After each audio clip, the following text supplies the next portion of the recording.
On this episode of Highly Replaceable, we have this from the Warhammer community. Warhammer miniatures are now going to up their price June 10th. It's an unfortunate truth that the world keeps getting more expensive. Prices for food, materials, and transportation have been trending upwards for a few years now. I wonder why.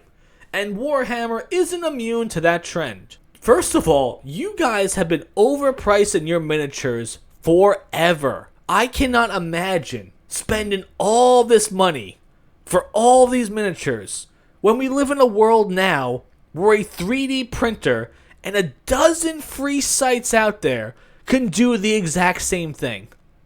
I don't understand what's going on here. I have no idea how Warhammer has survived as long as it did. But now there are a lot of dents in that armor, and a lot of bad stuff is starting to seep out there, and it's not looking good for them at all. If you haven't heard what's going on in that company, of who they're hiring and what they're trying to push, it's not going to be good for them in the future. This could very well be the beginning of the end for them. Oh, you do not believe me? Yeah, look at Bud Light and Disney. That only took a few years. Disney's stock price hemorrhaging these days. Bud Light just had to put an apology out to stop the bleeding.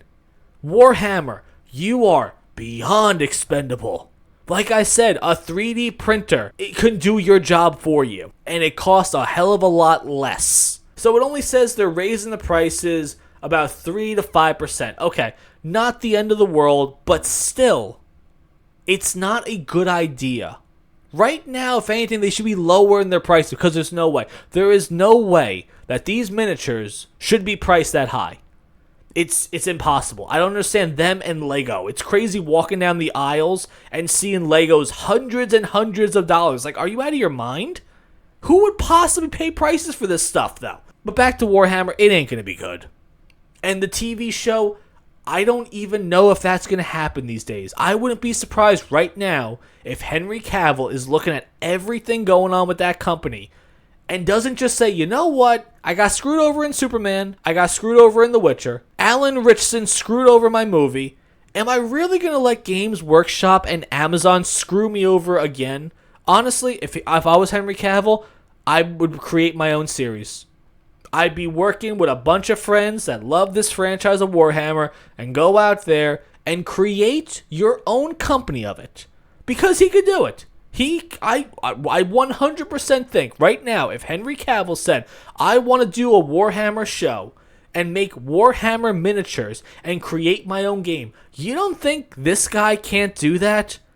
Mr. King of the Nerds right there, you're telling me that if he doesn't make his own series and own miniatures and own lore, that it would not be the highest grossing thing of all time? You think he's going to price gouge people? No, he's not. He's going to do right by everyone because that's the kind of guy he is, though. So, yeah, with these price increases and everything going on with Warhammer and Games Workshop these days, you guys are on thin ice. You guys are on thin ice. To first of all, price your stuff that high and all the stuff you guys got going on now, I don't think Space Marine 2 is going to sell very well. I don't think your new Custodes books are going to do well. It's a dumpster fire over there. And it's almost like they want to lose. Who knows even why at this point, though? What do you guys think about that? You think Warhammer's going to survive this? You think they're going to keep on thriving? You think the Amazon show's even going to come out? You think Henry Cavill might just jump ship entirely and create his own universe that's going to sell better than this franchise ever could have? Let me know what you guys think about that.